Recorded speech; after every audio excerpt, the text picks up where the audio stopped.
السلام عليكم ورحمة الله وبركاته. حامدا ومصليا أما بعد، فقال الله سبحانه وتعالى في كتابه: أعوذ بالله من الشيطان الرجيم، بسم الله الرحمن الرحيم. ولله على الناس حج البيت من استطاع إليه سبيلا.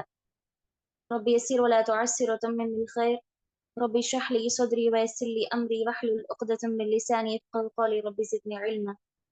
اللهم لا سهل إلا ما جعلته سهلا، وأنت تجعل الحزن إذا شئت سهلا. اللهم صل على محمد وعلى آل محمد كما صليت على إبراهيم وعلى آل إبراهيم إنك حميد مجيد. اللهم بارك على محمد وعلى آل محمد كما باركت على إبراهيم وعلى آل إبراهيم إنك حميد مجيد. أما بعد، آج کے اس مبارک محفل میں آپ سبھی دینی خواتین کا دل کے اتحاد گہرائیوں سے استقبال کرتی ہوں۔ اللہ سبحانہ وتعالی آپ سبھی کے یہاں آنے بیٹھنے اطمینان کے ساتھ قرآنی آیات اور احادیث صحیحہ کی روشنی میں ان نصائح اور ان پیغامات کو سننے اور ان پر عمل کرنے کی توفیق سے نوازے، آمین۔ آج کے اس مبارک محفل میں ہمارا موضوع خطاب رہے گا انشاءاللہ حج۔ حج کا کیا معنی اور مفہوم ہے، اس کے کیا فضائل ہیں، ساتھ ہی ساتھ جو حج کی استطاعت نہیں رکھتے ان کے برابر کیا اعمال رہیں گے، انشاءاللہ ہم ان سبھی کو احادیث صحیحہ کی روشنی میں جانیں گے۔ سب سے پہلے میں آپ سبھی خواتین کو یہ وضاحت کر دوں کہ آج کی اس محفل میں ہم حج کا کیا طریقہ کار ہے، حج کے کیا ارکان ہیں، اس کے کیا مناسک ہیں، اس پر گفتگو نہیں کریں گے۔ حج کے طریقہ کار پر ہرگز بھی گفتگو نہیں ہوگی۔ آپ یہ ہرگز بھی نہ پوچھیں کہ حج کا کیا طریقہ ہے، اسی لیے کہ حج کا طریقہ اگر بتا بھی دیا جائے کہ حج کا طریقہ یہ ہے، اس کی یہ شروط ہیں، اس کی یہ ارکان ہیں، عمرے کا یہ طریقہ ہے، اس کی یہ ارکان ہیں، تب بھی جو ہے مسئلہ واضح نہیں ہوگا اس وقت تک کہ جب بندہ حج بذات خود اپنے نفس سے اپنی آنکھوں سے اس چیز کا مشاہدہ نہ کرے، دل کی اتحاد گہرائیوں سے اس کو محسوس نہ کرے، اس وقت تک جو ہے یہ بات واضح نہیں ہوگی۔ حالانکہ ہم اس کا طریقہ بتا بھی رہے ہیں آپ کو، حج اور عمرے کا اصل طریقہ مسنون کیا ہے، تب بھی جو ہے مسئلہ واضح نہیں ہوگا۔ اور یہ ضروری بھی نہیں ہے کہ ہم حج کے طریقے کو جانیں، اس لیے کہ جب ہم اس کا خود ارادہ کریں گے، جب ہم وہاں پر جائیں گے، اس کا مشاہدہ کریں گے، تو خود بخود یہ ساری چیزیں واضح ہو جائیں گی۔ اس سے بڑھ کر ہمیں یہ جاننا ضروری ہے کہ حج کا کیا معنی اور مفہوم ہے، اس کے کیا فضائل اور فوائد قرآنی آیات اور احادیث میں آئی ہیں، اس کے کرنے کے کیا فائدے ہیں اور اس کے نہ کرنے کے کیا نقصانات ہیں۔ ساتھ ہی ساتھ جو استطاعت نہ رکھتا ہو جسمانی اور مالی اعتبار سے، تو اسے کیا کرنا چاہیے تاکہ حج کے ثواب کے برابر اسے وہ نیکیاں حاصل ہو جائیں۔ لہٰذا اسی لیے آج ہم ان اہم باتوں کو جاننے کی کوشش کریں گے۔ چلیں، یہ مسئلہ تو واضح رہا، اب ہم ہمارے موضوع پر آئیں گے۔ حج کے کیا معنی ہے؟ سب سے پہلے کسی بھی موضوع کو جاننے کے لیے اس کا معنی اور مفہوم لغت میں اور اصطلاح میں کیا ہے یہ جاننا ضروری ہے۔ لہٰذا لغت میں عربی ڈکشنری میں حج کے کیا معنی ہے اس کو جانتے ہیں۔ علماء نے بیان فرمایا، حج کے معنی لغت میں عربی کتاب میں عربی ڈکشنری میں حج کے معنی ہے قصد کرنا، کسی جگہ کی طرف، کسی چیز کی طرف قصد اور ارادہ کرنا۔ اور اصطلاح میں، شریعت میں اس کے معنی ہوں گے مسجد الحرام کی طرف مخصوص اعمال سے، مخصوص جگہوں پر قصد کرنا، ارادہ کرنا، بکثرت اس مقام کی زیارت کرنا، ان مقامات کی زیارت کرنا جنہیں خاص کر دیا گیا حج کی طرف، تو یہ حج کہلائے گا۔ اور یہ بالاتفاق، علماء کے اتفاق کے ساتھ، یہ اسلام کا 5واں رکن ہے، اور غالباً 9 یا 10 ہجری میں اس کی فرضیت ہوئی۔ 9 یا 10ویں ہجری میں اس عمل کو، اس رکن کو، اس عبادت کو فرض کر دیا گیا۔ اس کے بعد اس کی فرضیت میں اللہ سبحانہ وتعالی نے کیا کہا؟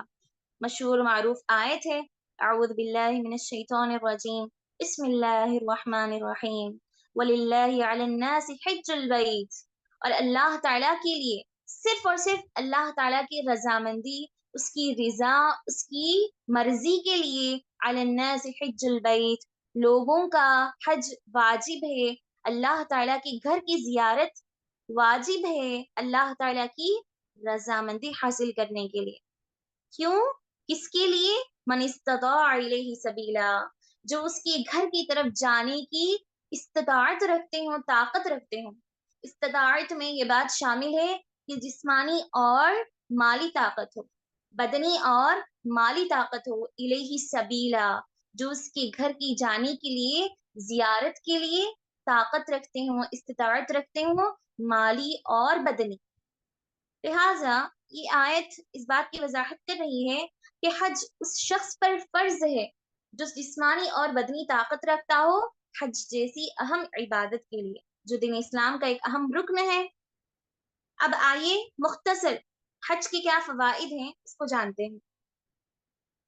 سب سے پہلی فضیلت حج جیسے اہم رکن کے لیے کہ اللہ سبحانہ وتعالیٰ نے اس عبادت کے لیے، حج کے لیے، اس مبارک مہینے کا انتخاب کیا، اسی لیے اس مہینے کو ذوالحجہ، حج والا مہینہ کہا جاتا ہے۔ اسی طرح پیارے نبی صلی اللہ علیہ وسلم کی ایک حدیث جس میں اللہ کے نبی بیان فرماتے ہیں، صحیح البخاری کی روایت ہے کہ جب بندہ حج کرے، جب کوئی بندہ حج کرتا ہے جس میں کسی طرح کا گناہ نہ ہو، جس میں کسی طرح کا گناہ نہ ہو، کسی طرح کی نافرمانی نہ ہو رہی ہو، اور نہ ہی کسی طرح کی فحش ہو رہی ہو، اس کے حج میں نہ اللہ کی نافرمانی ہے، نہ کسی طرح کے گناہ کا ارادہ ہے، نہ کسی طرح کی ریاکاری ہے، محض صرف اور صرف اس کا مقصد اللہ سبحانہ وتعالیٰ کی رضامندی حاصل کرنا ہے، تو اس کا فائدہ، اس کی فضیلت اللہ تعالیٰ نے بیان فرمایا، گویا وہ شخص ایسا بن کر آئے گا واپس اپنی طرف، گویا وہ شخص اللہ تعالیٰ کی گھر کی زیارت کر کے، گویا وہ ایسا شخص بن گیا کہ وہ ابھی پیدا ہوا ہے، گویا اللہ سبحانہ وتعالیٰ اس کے سارے گناہوں کو معاف کر دیں گے، اس کے گزشتہ سارے گناہوں کو اللہ تعالیٰ اس قدر معاف کر دیں گے کہ گویا وہ اب بھی جو ہے اس دنیا میں آیا ہو، جس طرح ایک چھوٹا بچہ جب دنیا میں آتا ہے بغیر کسی گناہ اور نافرمانی کے، پاک اور صاف بن کر، اللہ سبحانہ وتعالیٰ بھی اسے جسمانی، روحانی اور نفسیاتی پاکیزگی عطا فرما دیتے ہیں، اور دوبارہ سے وہ اپنی نئی زندگی کی شروعات کرتا ہے۔ یہ رہی حج کی سب سے پہلی فضیلت۔ اسی طرح ایک اور فضیلت صحیح البخاری کی روایت ہے، بلکہ متفق علیہ کی روایت ہے، امام بخاری اور امام مسلم دونوں اپنی کتابوں میں اس حدیث کو بیان فرماتے ہیں۔ پیارے نبی صلی اللہ علیہ وسلم کا فرمان ہے، العمرۃ الی العمرہ کفارۃ لما بینہما، جب کوئی بندہ عمرہ کرے اس کے بعد دوبارہ سے عمرہ کرے، ان دونوں عمروں کے درمیان کا جو فاصلہ رہا، اس درمیان میں اس نے جتنے بھی گناہ، جتنی بھی نافرمانیاں، جتنی بھی کوتاہیاں کی ہوں گی، اللہ تعالیٰ ان سبھی کو معاف فرما دیں۔ اس کے بعد والحج المبرور لیس له جزاء الا الجنہ، اور حج مبرور کا فائدہ، اس کی جزا، اس کا اجر و ثواب تو سوائے جنت کے اور کوئی نہیں، یعنی کہ اس کا فائدہ صرف اور صرف جنت ہی ہے۔ اور حج مبرور سے مراد وہی جو ابھی بتایا گیا، ایسا حج جس میں کسی طرح کی گناہ، کسی طرح کی نافرمانی نہ ہوئی۔ اسی طرح ایک حدیث آتی ہے کہ پہلے نبی صلی اللہ علیہ وسلم کے پاس ایک شخص آیا اور پوچھنے لگا کہ اللہ کے نبی، کوئی ایسا عمل بتائیں جو مجھے جنت کی طرف لے جائے، ایسے اعمال جو مجھے جنت کی طرف لے جائے۔ تو سب سے پہلے اللہ کے نبی نے بیان فرمایا، توحید، تم توحید کو لازم پکڑو، اس لیے کہ ہر عبادت کی بنیاد توحید پر رکھی گئی ہے، سب سے پہلے توحید کو لازم پکڑو۔ دوسرا عمل، نمازوں کی پابندی کرو، خالص صرف اور صرف اللہ کی رضا کے لیے نمازوں کی پابندی، اس کے بعد زکوٰۃ ادا کرو اگر استطاعت ہے، اس کے بعد فرض روزوں کی پابندی، اور اس کے بعد اللہ کے نبی نے حج اور عمرے کی ترغیب دلائی۔ لہٰذا جتنے اعمال جو جنت کی طرف لے جاتے ہیں، ان میں ایک عمل گویا یہ اہم رکن دین اسلام کا حج بھی ہے۔ لہٰذا بندے کو چاہیے کہ ان تمام فضائل کا اہتمام کرے، ان تمام فضائل کو احتیاط میں رکھتے ہوئے، ان کا محاسبہ کرتے ہوئے وہ باقاعدہ حج کی طرف روانہ ہو جب وہ اس کی استطاعت رکھتا ہے۔ اسی لیے کہ حج ایک ایسا عمل ہے جو فقیری کو دور کر دیتا ہے۔ یہ تو ظاہر ہے کہ جب بندہ حج کرتا ہے تو اللہ تعالیٰ اسے گناہوں کے سے پاک کر دے گا، یہ تو ظاہر ہے، لیکن ساتھ ہی ساتھ مالی اعتبار سے بھی بندہ پاک اور صاف ہوتا ہے۔ نہ صرف اللہ تعالیٰ اسے گناہوں سے پاک کر دیتے ہیں، بلکہ اس کے مال اور دولت میں برکتیں پیدا ہو جاتی ہیں۔ حدیث کے الفاظ ہیں کہ بار بار حج کرنا، زندگی میں ایک بار ہی حج فرض ہے، بار بار حج کرنا انسان کے گناہوں کو، ساتھ ہی ساتھ اس کی فقیری کو، اس کی محتاجی کو بھی دور کر دیتا ہے۔ حدیث کے الفاظ ہیں کہ بار بار حج کرنا، ایک سے زائد مرتبہ حج کرنا فقیری و گناہوں کو دور کر دیتا ہے۔ لہٰذا ان تمام فضائل کا خیال رکھتے ہوئے بندے کو چاہیے کہ وہ اپنے مال کا، اپنے بدن کا صحیح استعمال کرے، اللہ تعالیٰ کی نعمتوں کو ہرگز بھی ضائع نہ کرے۔ یہ رہی مختصر فضیلت حج کے متعلق۔ اب آئیے جو ہمارا اہم موضوع ہے آج کا، اس پر گفتگو کریں گے۔ سب سے پہلے تو اللہ سبحانہ وتعالیٰ کا بڑا احسان ہے کہ اس نے سارے کے سارے بندوں کا خیال کیا۔ جو حج کی استطاعت رکھتے ہوں ان کے لیے تو اس کا ثواب بتا دیا گیا، لیکن جو استطاعت نہیں رکھتے، نہ بدنی استطاعت اور نہ ہی مالی استطاعت، ان کے متعلق کیا فیصلہ ہوگا؟ کیا وہ اس فضیلت کو حاصل نہیں کر سکیں گے؟ کیا ان کے لیے فضیلت نہیں ہے؟ کیا وہ اپنے ان فضیلتوں کا فائدہ نہیں اٹھا سکیں گے؟ کیا ان کے لیے جنت نہیں ہے؟ کہ اللہ سبحانہ وتعالیٰ کی ذات اس قدر نا انصاف ہے، اللہ اکبر، کہ اللہ تعالیٰ نے صرف اور صرف مالداروں کے لیے عمل رکھا ہے؟ ہرگز نہیں۔ اللہ سبحانہ وتعالیٰ نے حج کی طاقت نہ رکھنے والوں کا بھی خیال کیا۔ جو مالی اور بدنی طاقت نہیں رکھتے، ان کا بھی اللہ سبحانہ وتعالیٰ نے خیال کیا اور ان کے لیے بھی چند اعمال بیان فرمائے ہیں جو حج کی باقاعدہ خواہش رکھتے ہوں، جو حج کی خواہش تو رکھتے ہیں لیکن اس سے قریب ہونے کی استطاعت نہیں رکھتے، جو اس کا باقاعدہ مشاہدہ نہیں کر پاتے، اس کو محسوس نہیں کر پاتے۔ اسی لیے آج ہم جانیں گے وہ کون سے 10 اعمال ہیں۔ اس بات پر سب سے پہلے اللہ سبحانہ وتعالیٰ کا شکر کرنا ہے۔ شکر و احسان سب سے پسندیدہ عمل ہے۔ سب سے پہلے اللہ سبحانہ وتعالیٰ کا شکر اور احسان کریں۔ آئیے دیکھتے ہیں کہ سب سے پہلا عمل کون سا ہے۔